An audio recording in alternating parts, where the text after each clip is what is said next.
Hi there, my name is Laura and this is my channel Aquamarine18. Welcome. And this is my first video that is a book review.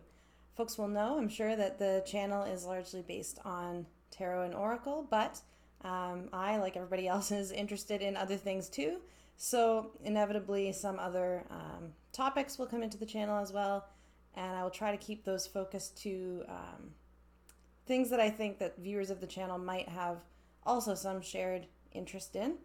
So today that means talking about crystal grids and crystals, which I know I am not the only person in kind of the tarot YouTube sphere that also enjoys working with crystals, reading about crystals, learning about crystals. So I thought that folks might be interested in this, which is my first book review.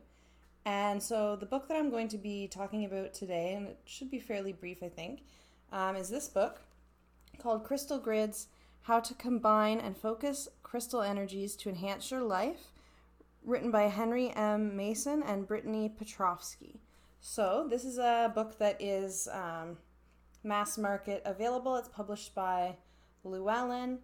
It lists a price on the back of $17.99 US dollars. I paid less than that on the Canadian Amazon, and it is dated as copyright 2016. And my copy is first edition, 6th printing, 2018. So I haven't done a book review before, and each one will kind of inevitably look a little bit different, I think. I do have some tarot books I plan to review as well. But I thought for this one that I would talk a little bit about why I chose this book. There's a lot of books on crystals and a lot of books on crystal grids, but I'll say a little bit about what appealed to me about this book. What I liked a lot about this book, which in large part actually turns out to be kind of the things that I was interested in, right? The reasons I chose it, the features that made me choose this book, also ended up being the characteristics of this book that I liked the most, because it was kind of what I was looking for.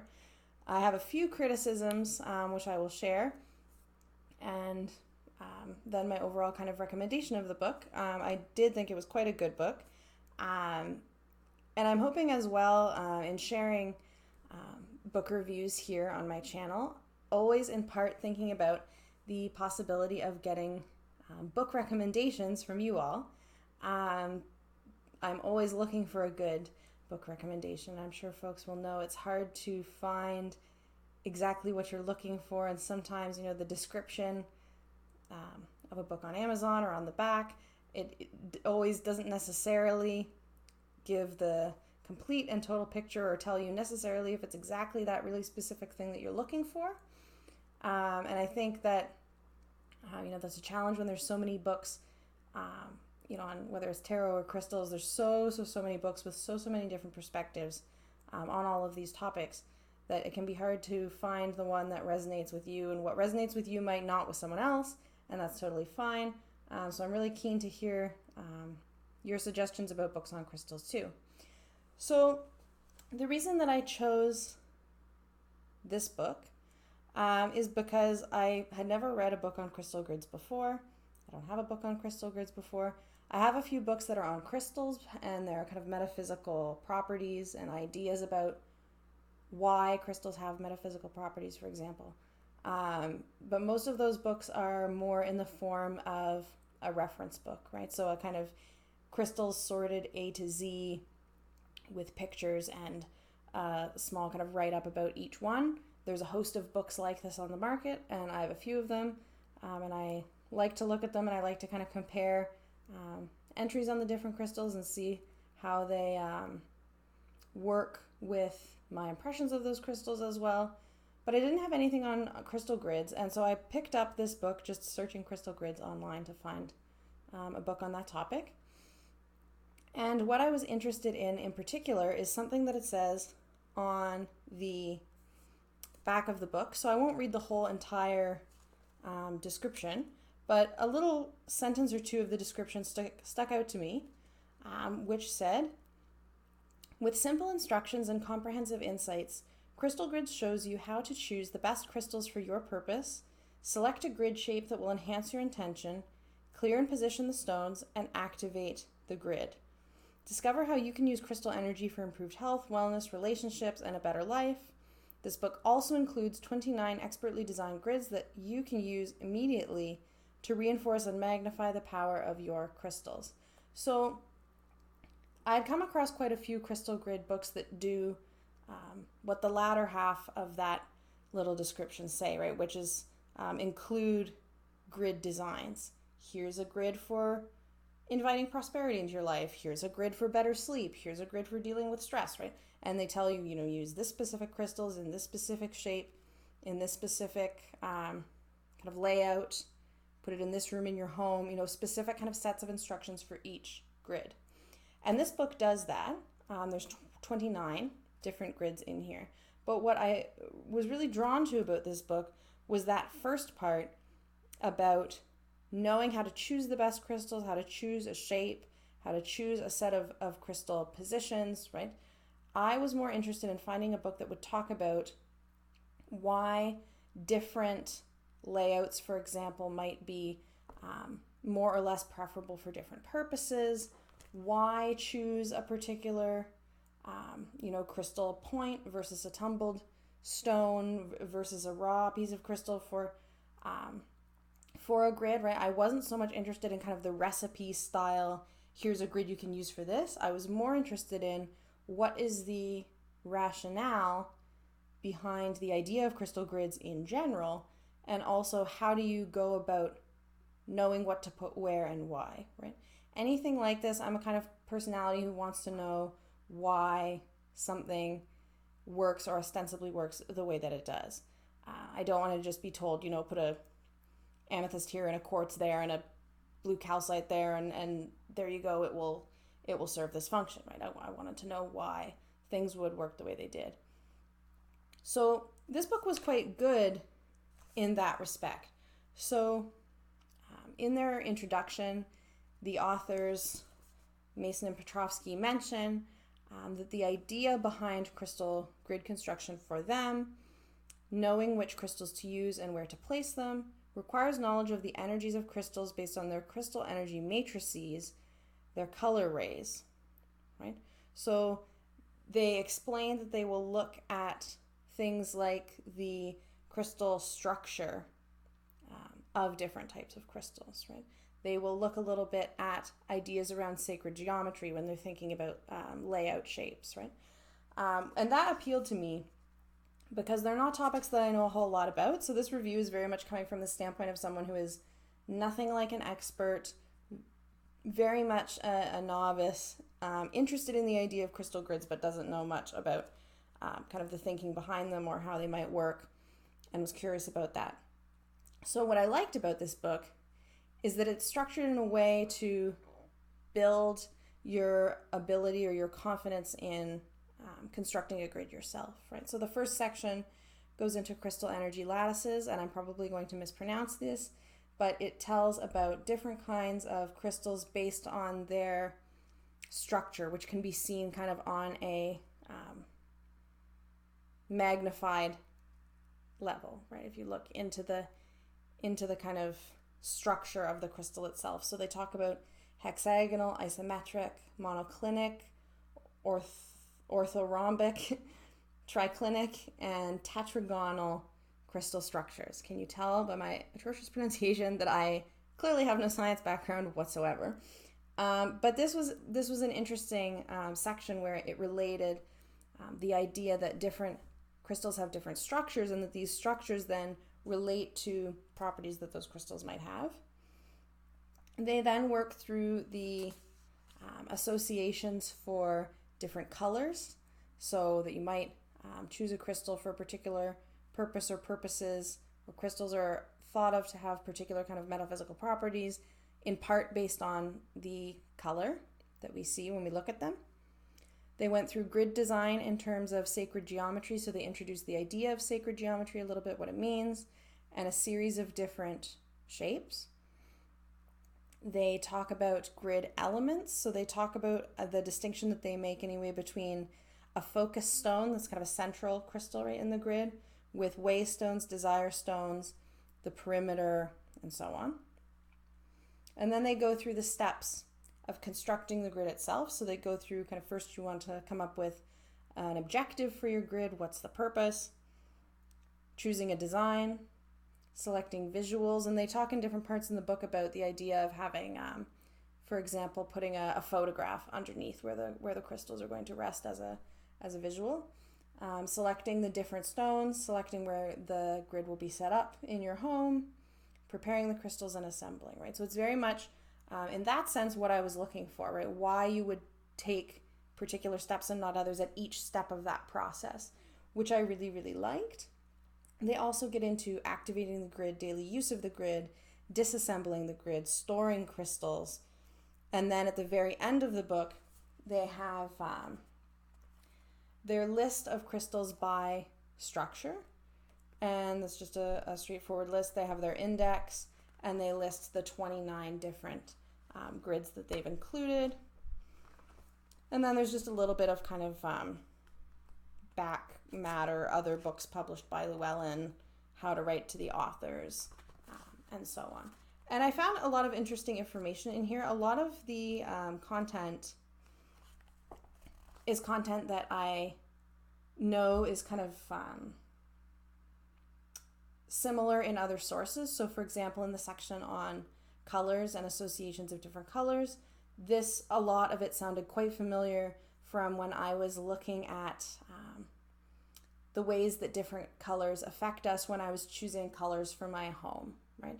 So talking about green as a relaxing color, for example, right? This comes up in the text, and is also something that you will come across if you're looking at, what color might you want to paint your living room, for example, right? Something that I found a little bit frustrating in this regard is that the book is rather sparse, at least for me, on footnotes. And quite a bit of the footnotes are sources that I don't think are great. So things like, newspaper articles, and even like Wikipedia is cited once or twice, right? Don't love that. However, they do include very helpfully a good bibliography here. So while they don't cite kind of every source for every point that they make, they do include a good-looking list of reference texts here, which does include Michael Schneider's A Beginner's Guide to Constructing the Universe, which is a really cool book. Maybe I'll review it at a future date. So it's neat that book's been included. I like that. So the overall structure of the book I think is great if one is looking to learn about the process of assembling and designing crystal grids, and it's written in a way that is really accessible. It was easy for me to know what was going on as someone who knows virtually nothing about crystal grids beyond what I've picked up in here. So it was great in that way. My criticism, I guess, of the book for me, aside from I would have liked perhaps more footnotes. I like to be able to follow up on a particular point. Just the bibliography in the back, when the book is as long as it is, it's a bit, it's still useful, and I'm glad that the bibliography is there, but it doesn't really tell you kind of which information came from where, which is something that I do like to have. That said, I also recognize that a really footnote-heavy book might put other readers off, right? So, it's a personal preference thing, ultimately. The one thing I would say that I struggled with, my one criticism of this book, I would say, as a reader, is that I found that it could have actually been shorter than it is, and it's not very long. So even including the index, the book is only 175 pages. Yeah, 175 pages to the end of the index, so it's pretty short. The book is not, physically it's not huge, and the font is kind of size 12 serif, like a Times New Roman type font, so not too small. So the book isn't too long, but a lot of, I thought, things here and there could have been left out. So I didn't necessarily think, for example, in the section on sacred geometry and shapes, that they really needed to include almost a half a page showing us what a circle looked like. I think for some of the shapes that a reader might not be familiar with, this like Vesica Piscis, I probably said that wrong, Borromean rings, tripod of life, for example, these might be something, seed of life, that somebody might need a visual reference for, because anyone who's kind of not read a lot about sacred geometry is not going to know necessarily what these shapes are, and a written description of a shape is not always easy to picture. But I think that probably triangle is going to be fairly obvious, right? So whether we need that or not, I'm not sure. And the other issue is some of the writing for me in the section, in particular the colors section, felt like it could have been shrunk down without losing anything quite significantly. So we get paragraphs, for example, that say things like, this is a direct quote, life is a series of new beginnings. Just as each day is a new beginning in the eternal cycle of the Earth's rotation, each equinox and solstice is a beginning of a new season, so in many ways we also have a series of new beginnings in our lives. We all have a series of new jobs, new families, new relationships, and new locations. We start new projects and we begin new efforts. This is under the heading yellow. This doesn't tell me anything about yellow, actually. And there's only, 1.5 to 2 pages on each color. And sentences, paragraphs like that, of which there are quite a few, just feel like filler to me. I don't think, you could almost make the color section be bullet points, in my mind, in terms of just conveying information concisely, in an easy to read and easy to reference way, because I think that this is the kind of book that I may, or others who read this book might want to go back and reference the different steps, right? Go back and reference, which color of crystal might I want to choose here? Which shape might I want to choose here? And we have to wade through paragraphs like, sure, there are high points in every life, but most days are pretty routine. If we take the time to see the blessings in those days, smiles on children, good weather, comfort in our homes, and the conveniences of daily life, like hot water at the turn of a knob, we will find happiness much more easily. It's under the heading of gold, but it doesn't tell me about a gold crystal, right? So I think some of that could have just been edited a bit more tightly, a bit more concisely. In a couple of places it feels a little bit padded out, which isn't ideal in a book that's short, right? You want a short book to be packed full of information, and I think this one is, but I think it's also packed with some redundancies, we'll say.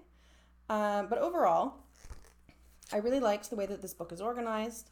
I really liked the way that it is striving to make one more comfortable designing grids themselves. And part of that for me is I struggle with books that are just like the latter part of this, which is the kind of recipe section, right? So there are sections at the end, for example, the mental clarity crystal grid, and it lays out a nice picture and they look great, and it tells you, which stones have been chosen. And there's lots of books that are kind of just this, right? Like just the recipe piece. And that's hard because for me, I don't want to have to go out and buy a whole bunch of things necessarily, right? Obviously I love crystals or I wouldn't be having this conversation. But I like the idea of having a kind of set of principles or steps to design a crystal grid, because then I can kind of look at the probably relatively small collection of crystals that I have and think about ways to put the crystals that I have together with particular objectives in mind, as opposed to just saying, okay, well, here's my shopping list, right? It's nice to be able to have a way to work with what you have. So I really, really like that aspect of this book. And if someone's interested in learning about crystal grids as a complete and total beginner, this Crystal Grids, How to Combine and Focus Crystal Energies to Enhance Your Life, is one that I would suggest, in that I think it's very readable, it's organized well, the indexing is well done, there's a good bibliography, and it gives a kind of very useful set of steps and set of kind of considerations around crystal grids. So I'm looking forward to reading more on this topic. I got quite a bit out of this book, but I'm interested to read other approaches as well. So if you have any experience with crystal grids and are interested in suggesting to me your favorite books about crystal grids, please don't hesitate to recommend them in the comments. I'm always happy to have a book to add to my list. Thank you so much for watching, and have a great day.